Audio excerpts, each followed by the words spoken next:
Recent দেখলাম একটা video প্রচুর ভাইরাল গেছে। আমি নাকি একজনের কাছ থেকে হ্যান্ডমেড জুয়েলারি প্রমোশনে নিয়ে তার ভিডিও পোস্ট করিনি। সে এটা ব্লেম করে ভিডিও পোস্ট করেছে যে আমি নাকি 3-4 মাস তাকে ঘুরিয়েছি, কোনো ভিডিও পোস্ট করিনি। এবার দেখো ব্যাপারটা আমি বলি, অনেকে আমাকে জিজ্ঞাসা করেছে যে কি হয়েছে তুমি সত্যিটা বলো।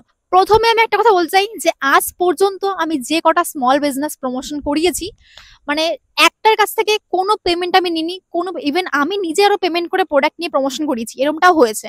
ইভেন অন্য যারা ক্রিয়েটাররা এরকম প্রমোশন করে সবাই পেমেন্ট নেয়, বাট আমি আজ পর্যন্ত কারোর কাছ থেকে পেমেন্ট নিইনি। বলতে আমি তাকে অনেকবার এসএমএস করে বলেছিলাম যে আমি বিজি আছি, সরি ডিয়ার আমি বিজি আছি, আমি এর মধ্যে ভিডিও পোস্ট করতে পারছি না। আর তোমরা অনেকেই জানো যে রিসেন্ট এই কয়েক মাস ধরে কত পরিমাণে রোস্টিং আমাকে নিয়ে চলছিল, ইভেন কত কন্ট্রোভার্সিয়াল কত কিছু সহ্য করেছি।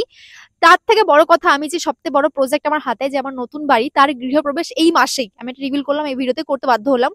তার কারণে প্রচুর এত প্রেশার মাথায় নিয়ে আমি সেই ভিডিওগুলো করতে পারিনি। যারা আমাকে ফলো করো তোমরা অনেকেই দেখেছো হয়তো যে আমি প্রচুর পরিমাণে এরকম স্মল বিজনেসদের ভিডিও পোস্ট করি, জুয়েলারি, ইয়াররিংস, ড্রেসেস। আর সত্যি বলতে যেসব ক্রিয়েটাররা এইসব ভিডিও করে, স্মল বিজনেসদের হেল্প করে, সবাই পেমেন্ট নেয়।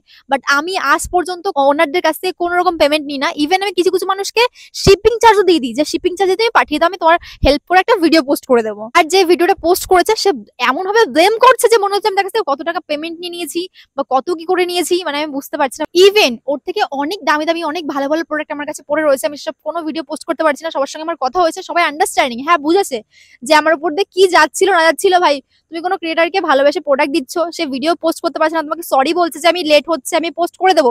ইভেন আমি একবার তাকে বলিনি যে আমি কোনো ভিডিও পোস্ট করবো না বা তোমার প্রোডাক্ট ভালো না, তুমি প্রোডাক্ট রিটার্ন করো, বা আমি কোনো ভিডিও পোস্ট করবো না, এটা আমি একবারও বলিনি। তাকে আমি বলেছি সরি রে, টাইম পাচ্ছি না, আমি ভিডিও পোস্ট করেছি, এরকম টাইপের কন্টিনিউসলি বলে গেছি। বাট ওই ভাইরাল হওয়ার নেশা থাকলে আর কি করা যায় বল। ইউজুয়ালি তোমরা অনেকেই জানো যে আমাদের মতন ক্রিয়েটাররা একটা প্রমোশন ভিডিও করতে কত টাকা চার্জ করে। আর আমি এত ভিডিও পোস্ট করছি, তোমরা হয়তো অনেকেই দেখেছো আমার ওল্ড ভিডিও গুলো, যে আমি কত কত এরকম জুয়েলারি প্রমোশন গুলো করেছি। আর কেউ বলতে পারবে না আজ পর্যন্ত যে সে আমাকে 1 টাকাও দিয়েছে। ইভেন আমি আরো টাকা পেমেন্ট করে অনেককে দিয়েছি, যে সে বলে যে দিদি আমি অনেক ছোট, আমি স্কুলে পড়ি, কলেজে পড়ি, আমি এত টাকা প্রোডাক্ট পাঠাতে পারবো না। আমি তাকে পেমেন্টও করেছি, ঠিক আছে আমি টাকা দিচ্ছি, তুমি প্রোডাক্টগুলো পাঠিয়ে দাও, আমি ভিডিও বানিয়ে দেবো। এমনও আমি করেছি। এমন যদি এখন এরকম কথা আমাকে শুনতে হয় যে আমার নিজের পার্সোনাল কিছু প্রবলেমের জন্য আমি ভিডিও পোস্ট করতে পারিনি কদিন ধরে, যদি এখন আমাকে সেটা শুনতে হয়, যে অবশ্য অনেক লোক বুঝেছে, অনেকে বলছে সুমিদি তো প্রচুর পরিমাণে প্রমোশন ভিডিও পোস্ট করে, রিসেন্ট কদিন করেনি তার কারণও আছে ভাই। এত পরিমাণে রোস্টিং হচ্ছিল, প্লাস আমার বাড়ির প্রেশার প্রচুর, নতুন বাড়ির প্রেশার। তো এই কারণে আমি ভিডিওগুলো পোস্ট করতে চাইনি। আমি চাইনি যে ওই ভিডিওতে কোনো হেড কমেন্ট আসুক, বাট কারণ যখন কোনো রোস্টিং ভিডিও হয় তখন সব ভিডিওতে, ভালো খারাপ যে কোনো ভিডিও আমি পোস্ট করি না কেন, সব ভিডিওতে কোনো হেড কমেন্ট আসবে। তো আমি চাই না যে স্মল বিজনেসের অন্তত কোনো এফেক্ট পড়ুক ওতে। তো আমি চাইছিলাম সব নর্মাল হয়ে যাক, আর আমার মন মানসিকতা ঠিক হোক, দেন আমি এই ভিডিওগুলো করতে চাই। তোমরা আমার অ্যাকাউন্ট এখন চেক করলে বুঝবে যে বেশ 2-3 মাস অন্তত আমার চ্যানেলে কোনো এরকম টাইপের প্রমোশন ভিডিও আমি পোস্ট করিনি। এখন আমি কারো কাছ থেকে কোনো রকম প্রোডাক্ট নিচ্ছি না, সবাইকে বলছি যে আমার বায়ু উদ্বোধনটা হয়ে যাক, গৃহপ্রবেশ হয়ে যাক, তারপর তোমার কাছ থেকে প্রোডাক্ট নেবো। সবাইকে আমি পেন্ডিং রেখেছি। বাট যে প্রোডাক্ট গুলো আগে আমার কাছে পৌঁছে গেছিল, তারপরে যে রোস্টিং স্টার্ট হলো, বাড়ির প্রেশার স্টার্ট হলো, তো আমি টাইম পাইনি ভিডিওগুলো করার।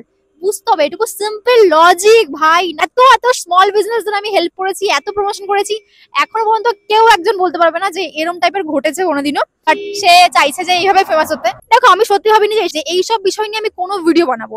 বাট তারপরে যখন ভিডিওটা এত পরিমাণে ভাইরাল গেছে, লোকজন আমাকে কমেন্ট করছে, আমাকে কোশ্চেন করছে যে কি হয়েছে বলো, বা তুমি কেন ভিডিও বানাওনি, তাহলে একটুখানি বলা দরকার। এট দ্য এন্ড লোকে ঠিকই বলে যে লোকে উপকার করতে নেই, তাহলে দেখো তুমি নিজেই বাস খেয়ে যাচ্ছ। যেন ভগবান তোমাদেরকে ভালো রাখে। আমি আসলাম।